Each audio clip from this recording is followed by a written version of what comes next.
Hello everyone. What I'm going to show you in this video has been verified and tested by the mechanics here, so don't worry, we're almost there. If your Ford suddenly shows the Service AdvanceTrac message and you think, what did I do now? Relax. It's not the end of the world. Basically, your car is saying, hey, one of my traction or stability control systems isn't working like it should. AdvanceTrac is that brain that keeps your car from skidding or losing control. So when something seems off, it turns on the light to get your attention. Many mechanics have noticed that this message appears after driving through mud, snow, or even after the battery dies and is reconnected. In these cases, the system can get confused and think there's a problem even when you're driving perfectly fine. Some mechanics mention that simply turning the car off and on or driving for a few minutes can make the light go off by itself. It's like the car just needs to take a breath and reconsider the situation.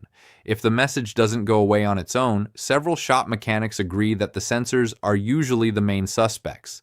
Wheel speed sensors, steering angle sensors, or lateral acceleration sensors can send wrong signals if they're dirty, corroded, or loosely connected. Cleaning, checking, or securing these wires often brings the system back to normal without needing any new parts. On newer cars, it can get a bit more technical. Many mechanics use OBD2 or ForeScan scanners to read codes and recalibrate the system. This allows AdvanceTrac to relearn how your wheels and car behave and stop turning the warning light on. It's like explaining to your car that you're in control and there's no danger, so it can relax. And keep in mind, it's not always just software. Sometimes the brake booster or the handbrake lever can confuse the system.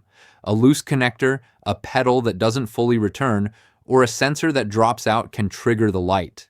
That's why checking these parts carefully also helps the message disappear.